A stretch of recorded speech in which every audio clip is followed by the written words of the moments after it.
Can you hear now? Okay. What happened is Zoom came on, took over.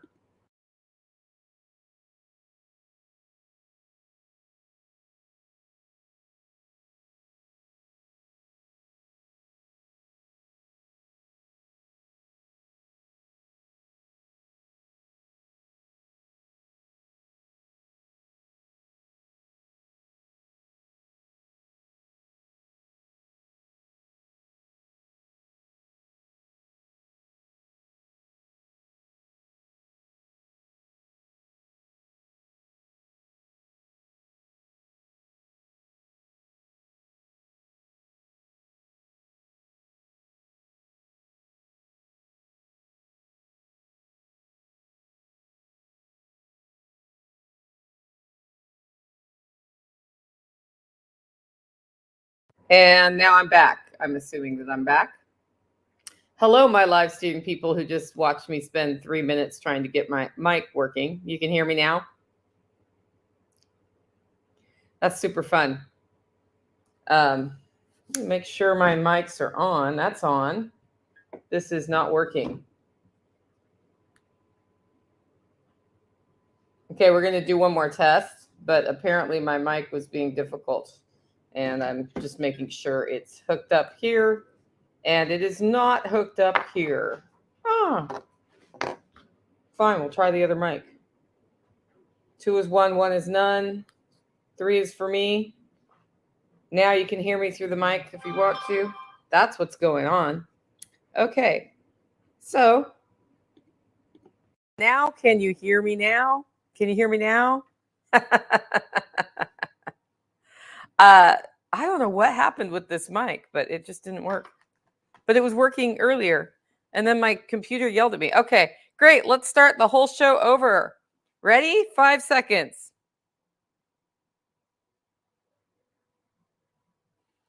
Welcome to Living Free in Tennessee, where we talk about building the life you choose on your terms. Today is Friday, August 30th, 2024, and this is episode 944 of Living Free in Tennessee. And it's a Homestead Happenings show, and I'm waiting for Tactical to log on. And I don't know if he's going to be able to because he's having all sorts of trouble where he locked himself out of his email address and now can't get the Telegram message I sent him. Although if he's hearing this, he could go into the label making computer in my office and use that, and it would have a Telegram message, and the Telegram message would have the link, and he could get on that. So we'll see how that goes. Anyway, you'll notice I'm not in my studio today. I am in California at my mom's house. My stepfather passed away this week, in case you didn't get the email that we sent out on our Monday mail about what was happening. And I'm here helping with that. I'll be back in the studio Sunday night and back to normal programming next week. But that means today's show is short unless you bring up topics, because most of what I know about what happened on the homestead is just secondhand because I wasn't there this week. I do know what happened before I left, but it wasn't a ton. And thank you for your condolences, Pipponized. It's been he went peacefully. I'll probably talk about it a little bit more on Monday. And I was just glad to be able to be out here to help when help was needed, which is, some of the amazing things about our modern transportation system is you can pop across the country when something like this happens. So it all worked out the way it was supposed to. Kind of funny how that is, huh? And then we spend time stressing about what is going to happen. And then it just happens how it happens. That's the way life is. But that is a totally different topic. Anyway, if you have questions, put the word question in all caps and I will answer them. If there's a topic about homesteading or anything else you want to hear about, today is a really good day to ask your question, because I don't have a lot of prepared notes, which means that you can you can get your question in and I'll probably spend some time on it. Before we jump into that, I want to thank a sponsor for today's show, and that sponsor is Agorist Tax Advice. Agorist Tax Advice is a great service where you can work with Matthew Sursley, who will analyze your finances. He finds out what how you're structured, suggests different ways to structure yourself if that makes sense, talks to you about tax write-offs you may not be taking advantage of, and then he works with you to track them properly, understand any risks associated with that. Find out more at agristaxadvice.com. Our second sponsor of today's show is Discount Mylar Bags. Discount Mylar Bags has been in my life for many years. Toby from Discount Mylar Bags is somebody I know personally, and he realized he could use his secret superpower to leverage his ability to buy in bulk and get a good deal and pass that on to you. Check out more at discountmylarbags.com. And with that, I want to welcome Tactical Redneck to the show if his audio is working. Is your audio working, Tactical? I don't know. Oh, good. Okay. So you managed to get it to work. Future reference, my label making computer also has Telegram on it and a camera and a speaker. So Okay. that's your backup system. And Michelle, who's there, knows the password. You used to know the password. I don't know if you know the password. So there's been some technical gremlins around this morning, but we are coming to you from different places. So let's start with the first thing on the list. And Tactical won't know what's on the list. So this is like a surprise show for Tactical, right? Everything's a surprise today. We got 10 by 10 for audio video from Pip and I's. Tell me how you've been using passion flower and the passion flower plant in your tea to address some complaints you have, because that was a new one.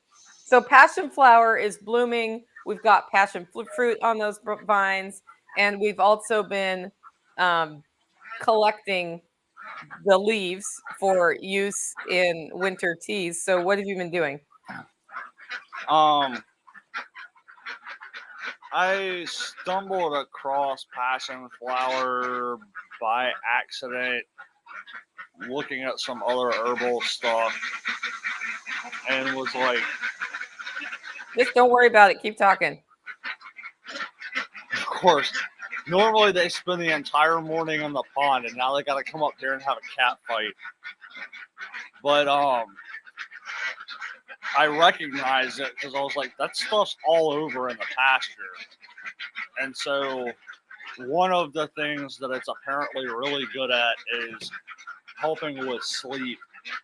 And so I wound up, I ordered a tincture from somebody, which is a sleep aid thing, which has passion flower in it. So I'll either take that right before I go to bed, or I'll make a tea with, whenever I go to put the sheep to bed, I'll grab a flower out of the pasture because it's still coming on right now. Come back, and shortly before I go to bed, I'll make a tea with passion flower, chamomile, lemon balm, whatever else I feel like throwing in there at the moment. And for me, it works phenomenally. So, the last couple of nights that I've been using that, it's like I'm out and I don't wake up until I wake up. And then when I do, it actually feels like I slept, which is a weird feeling for me because it's like, even if I do get a full night's sleep, I still wake up and feel exhausted half the time. So that's the biggest thing for me, is it seems to, like, when I actually go to sleep, it's like a full reset. So I actually get up and feel like I actually slept. Does the tincture work better or the tea, or no difference? I think the tincture for me right now is working better. More than likely, that's because it's stronger. Based on everything I've been reading up on, the only real difference between a tincture and tea is the amount of time that it takes to get into your system. Because the tincture is in an alcohol which soaks straight into your bloodstream, so it's like almost not like instant, but it's quick acting. Okay, so is there anything else in the tincture besides passion flower? Yeah, the one I'm taking, I think, is passion flower, lemon balm, and I think skull cap. What's skullcap? Skull cap is a mint, but unlike most mints, skull cap doesn't have like a huge aroma flavor or profile, but it's a very blunt, like medicinal. It's very strong medicinally from. Yeah, Food Plant Nursery says we love skullcap and passion flower works great together. Why don't we have any skullcap planted? I recently became aware of it. I've already ordered seeds, and I actually just found somebody that's about to ship actual plants the second week of September. So I'm about to put an order in with them too. Okay, Pack Rat says, do you just straight up dry leaves and crush them to steep for winter tea as much as in a tea bag or more or less when you do the tea for the passion? So when you add the passion flower to your tea, are you just throwing a whole leaf in there? What are you doing? Right now I'm mostly using just the flower, so I'm still just throwing fresh flowers in. I've got some cut that's starting to dry, but it's not dried out yet. So I haven't started tapping that at all, and it's still coming on fresh. So I'm just using a little bit more by just cutting it fresh. So it sounds to me that as with the goldenrod, we should be harvesting more passion flower because we're supposed to give a bunch to Amanda too. Yeah, there's still, I know where several patches of it are. And so when I have the availability, I'll go up and grab a bunch more. But this week has been a little bit chaotic. So, yeah. So, how's this week been without your second hand on the homestead? it hasn't been as bad as I was expecting. But then again, it's like the excavator is supposed to show up. The excavator is still broken. The excavator is supposed to show up. Now the excavator has a hydraulic leak. So I think in theory, providing that nothing else magically breaks, he should be showing up today. So I took a day to get ready to go out of town, guys, and I went to the freezer where I've been like sort of steadily putting leftover meals in there in case I had to leave quickly so that there would be a food plan for the week, and pulled out those frozen meals so there was a food plan for the week, and I pre-cut up a whole bunch of vegetables from the farmer's market.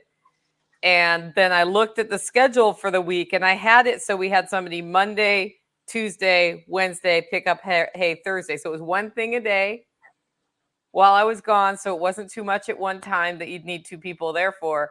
And the first thing that happened is Monday got moved to Tuesday, Tuesday moved to Wednesday, the Tuesday that moved to Tuesday moved to Wednesday. And then we had everybody at one point scheduled on Wednesday. Hey, guy called me about Thursday. And then while I was on the phone with him, I'm like, do you mind if I move that a week? Because like really at this point, it would be better not to have that this week. And it's 102 degrees yesterday. So he was not sad to move the hay appointment by a week either.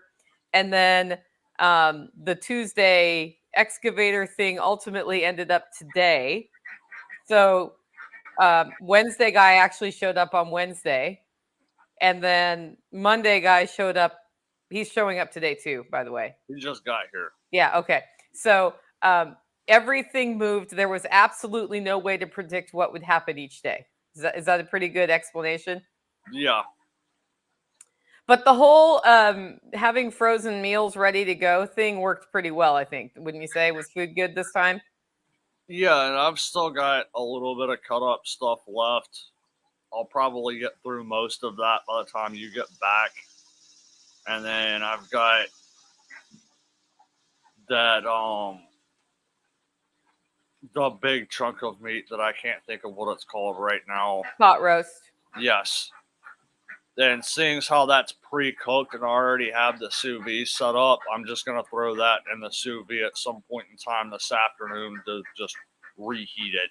Yeah, I'd go at 145 or 140 for an hour, and you'll be fine. Yeah. So, yeah, so that means that he didn't get into non-homestead food this time. Hopefully, you have time to pick up anything at the farmers market that we feel like we want for next week. Yeah. So we'll see how that goes. So that's kind of like having that backup plan in place worked really well this time. So let's go back to what's coming off forage wise. Besides passion flower, are you foraging anything else? Have you seen mushrooms or anything of that nature on the homestead? I've actually found a couple of places with, I think it's all oysters, but they were all well past their prime. Um, the the main pawpaw tree that I've been hitting has shed most everything, and most of that was actually falling into the wash. So, well, actually, technically, that's part of a dried up creek bed. But when it rains, that'll fill up with water and wash all of that away. So I've been stopping by there every other day or every third day, collecting whatever's on the ground and scattering it in the woods in different places where it might grow. So hopefully we get some of those propagating in other places. Um, Other than that, I mean, I've got a bunch of herbs that I put in recently that I'm hoping are going to attempt to take over the world. So I've been harvesting off of that a little bit because they've actually taken well enough. Like last night, I just went through and gave everything a haircut just to stress it a little bit.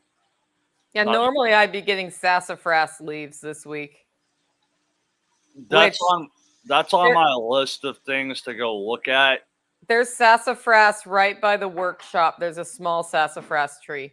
Yeah, I just got to figure out which one it is. Well, I'll be back on Sunday. I can show you which one it is, and we can do that because I haven't had a sassafras plant on my property in a long time. Like the one that was there was on a fence line and got cut, but that one's definitely there.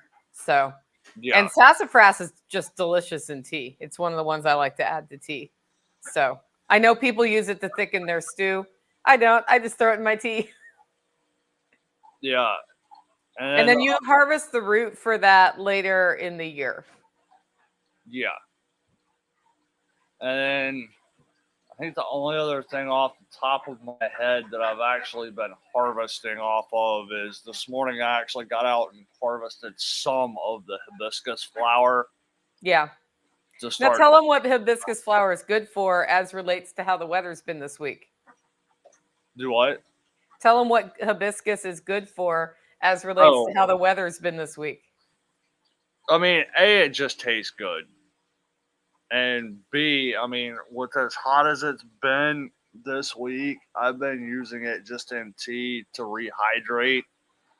If I had thought about it beforehand, I would have made a tea concentrate to throw in the fridge. And then, like, I mean, that's what's in here right now. This is just a bottle of water that I carbonated and then dumped a little bit of tea concentrate in. I just wish I had hibiscus in this. Yeah, well, you can make tea concentrate tonight. I'm planning on it. Thank you. My mom brought me a cup of coffee for the live stream. Okay, so that's all about what. So there's just a lot to forage right now, and from a garden standpoint, have you harvested tomatoes this week? No, there's a couple that need to come down. Yeah, I harvested tomatoes right before I left, but definitely get those in and into the freezer so I can can them when I get home. Stuff's coming off the garden, but a lot of what's coming off the garden is peppers, tomatoes, and squash. But it's really slowed down, and I'm going to guess after this week that it's really slowed down because we had 4 days near 100 degrees or over 100 degrees. And that makes the whole garden go, I'm melting. Right? And it still hasn't rained. So there's a lot of things that look like death right now. Yeah. Like the yellow and falling off of trees right now because everybody's so miserable. Yeah. Well, hopefully it rains tomorrow. They're saying that there's a chance it might rain today. I don't believe it at all. If only the weather guy was at my house and you could ask him. Hoping. Yeah. As soon as we get off of here, we'll probably have a conversation. So the local weather guy is not really like the TV weather guy, but he's more accurate than any other weather guy we've talked to. And he posts on Facebook. He happens to be at my house right now. So, but he may say rain is coming where he's at and it may not hit us. Like that's happened a couple times in the last 2 weeks where he got rain and we got no rain just a few miles away. Yeah, well, I mean, what was it, like a week and a half ago? I went to pick that plucker up and got a decent amount of rain all south of us. Yep. Yeah, we now have a smaller plucker at the homestead, and we have roosters that need to be processed, like 4 of them. And the cool thing about not getting the big commercial process plucker out is that we can use the little plucker, do the 4 birds, and it doesn't feel like you're cleaning this giant thing for just 4 birds. So that's pretty cool. I'll be selling that commercial plucker. If anybody's interested, reach out to me.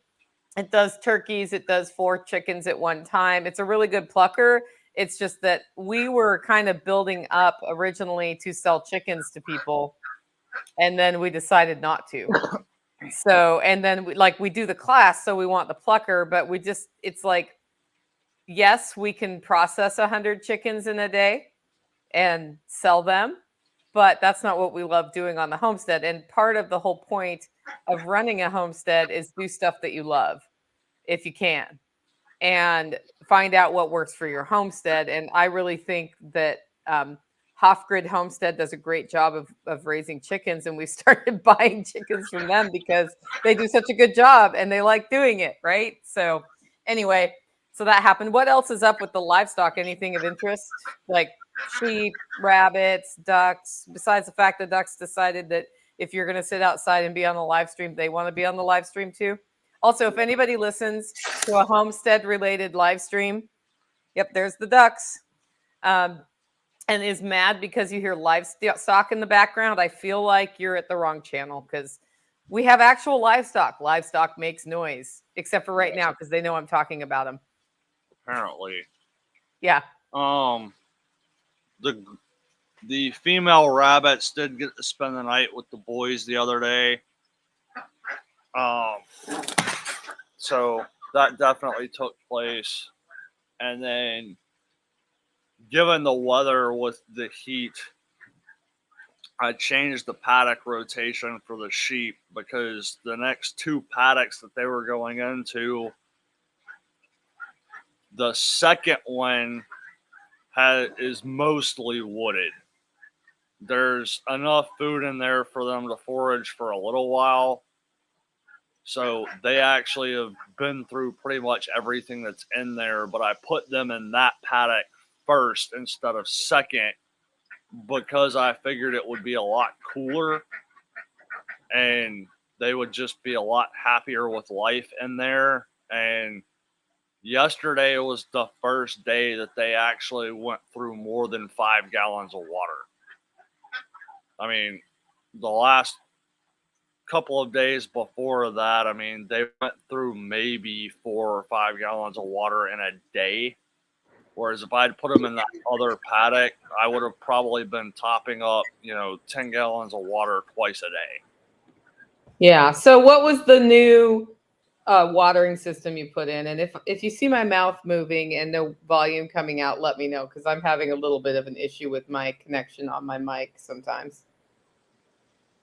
It's not really a new watering system. I ordered a 15-gallon sprayer tank, and it was just a tank. It doesn't have, a pump or anything else. It's just the tank. And so I actually started playing with that yesterday. and just strapped it to the back of the four-wheeler, filled it completely up, hooked I think it's a 6-foot garden hose to it, and started driving around to a couple of different places on the property, and I dumped the water on an area that could use it. And I was mostly just doing that to see how that much weight on the back of the four-wheeler handles. And one key point is you hit certain places at the right speed going up the hill, and your steering gets reduced by 50 to 60%. So you need to really slow down if you're planning on turning at any significance. So, that was one of the main reasons I was playing with that. So while I had it strapped to the back of the four-wheeler, where I've got the sheep situated right now, their watering bowls are about 10 feet away from the fence, and it's downhill. So I grabbed an extra 10-foot hose, pulled up next to the fence, connected all the hose together, and just gravity fed from the back of the four-wheeler into their bowls. And it took a decent amount of time longer, but I didn't have to lift anything. So, well, you didn't have to drive back and forth to the spring 4 times either. yeah, and it was an extra, 5-ish gallons of water too, because they were Right. completely. When I got over there yesterday afternoon, they were completely dry. Did you check them this morning? I have not had a chance to make it over there yet. Yeah, I would say I need you're to. going to want to top up today before you get involved in excavating. Yeah. Yeah, because then you'll be distracted and not want to go check. And I'm guessing they're going to go through the same amount of water today based on the forecast. Yeah. Think about what this would have been like when we didn't know what the weather was going to do, except for from the Farmer's Almanac. We make so many decisions about the sheep. It's like, well, there's ice coming, so we'll put them in the paddock with the barn. Olden days, it would have been like, we heard there's ice next door, so we have an hour to move them to the paddock in the barn, or we don't hear it all and ice comes, and it's like, now we got to move the sheep in the ice to the barn. Yeah. That would have more than likely been a situation where you wake up the next morning and it's like, wow, there's a foot of snow on the ground and everything's frozen. I guess I should go move the sheep. Yeah. So I've always, like, the whole time I've been on the homesteading journey, I've been really thankful that while the weather is usually wrong or not completely accurate, it does give you like the shape of what's happening, right? And that helps you get ready for things in advance that in the past people may not have been able to get ready for. Okay, well, let's talk about infrastructure. Like, what are you getting ready for today? Like, what's been I think we've accomplished some stuff this week while I've been gone. Yeah, there is now a cabinet over your stove. So not 100% finished, but it's there. The cabinet, guys, over my stove is required to hang the vent hood so that when I'm cooking, the stuff that's on the stove that should be vented out can vent out. That's super exciting. It's been a year. Yeah. So there's work being done on the bathroom now. And then The roof. Is the roof totally closed in now? No, the roof is not. Well, I mean, the roof is totally on, but the sides are not closed in. Okay, so that's happening next visit. Yes. Okay. And then the excavator's supposed to be here today. What's the excavator doing to when it gets there today? Hopefully they're going to level out where we're putting the slab for the pool, get that done, and then any extra time. My raised bed can be leveled and put in so I can use it when I get back. That'll take like 5 minutes. Good. And then so maybe we could excavate out for the other 4 beds. I have not planned that part out yet. So I've got staked out where two of them are going, and then I'm hoping to be able to move a couple of large rocks that are too big for me to even slide down the hill with a tank bar, which will make life dramatically easier in a couple of places. So there's a couple of other little side things I've got to fill in the rest of the time with the excavator. And I think I have enough stuff planned out that we'll run out of time before we run out of projects. Well, that's always the case when the excavator's there. Yeah. But I'm going to guess he's another 5 weeks out for 2.0. Yeah. Maybe 6 after a week of his excavator was broken. I don't know.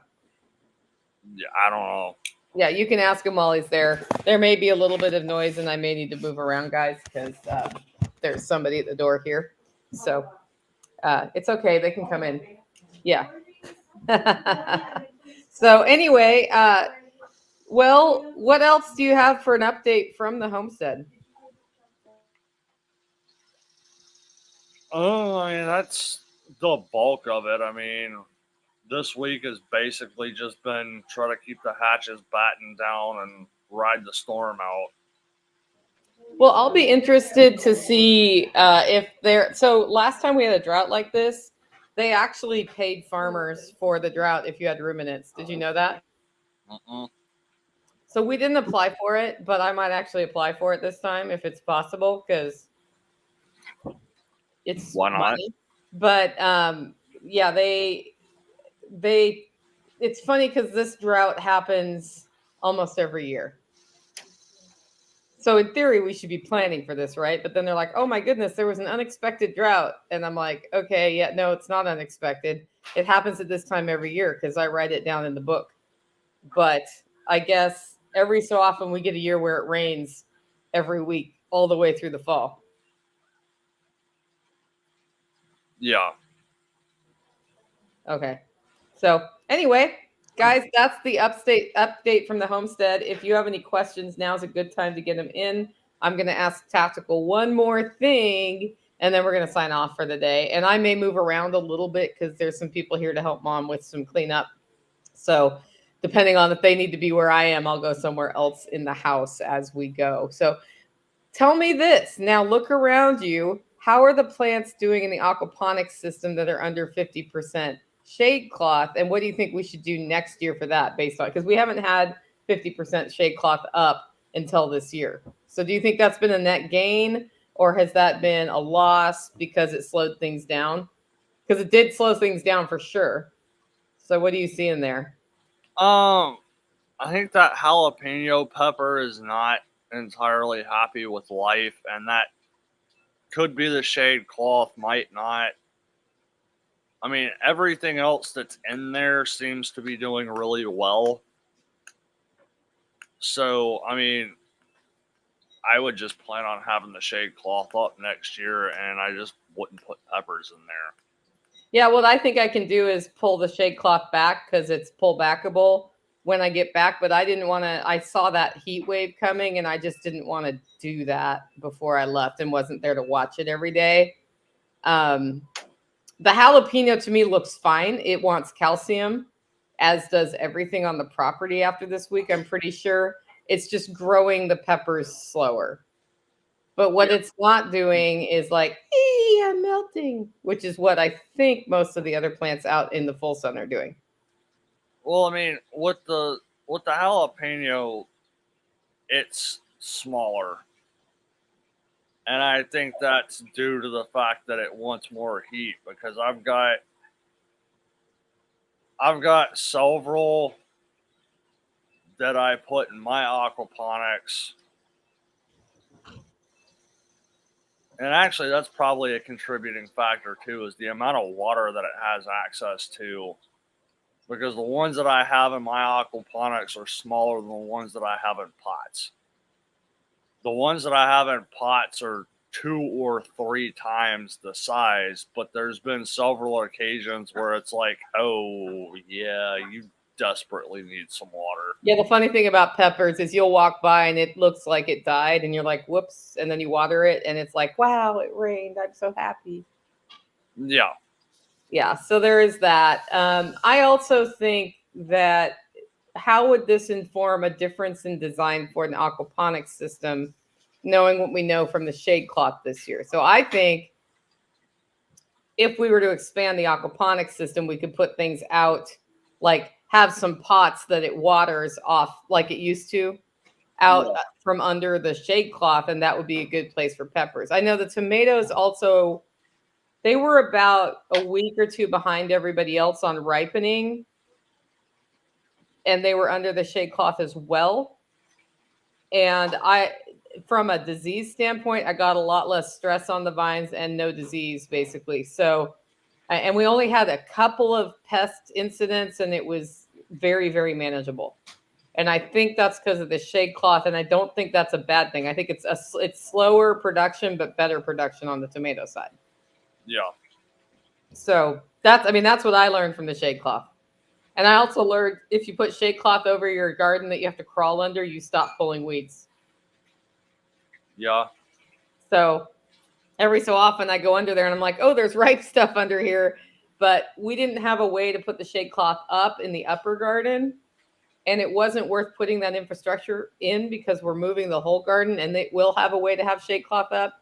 So I threw it over there just in time, went out of town, came back, and I'm like, oh, but in order to get under there, I have to like take a stick and hold the shade cloth up to get under the shade cloth, or peel the whole thing back, which didn't happen. So don't create more problems for yourselves. Learn from my mistake. Don't create more problems for yourself by making access difficult, because when you make access difficult, you stop wanting to access stuff, which is, basically how permaculture design works.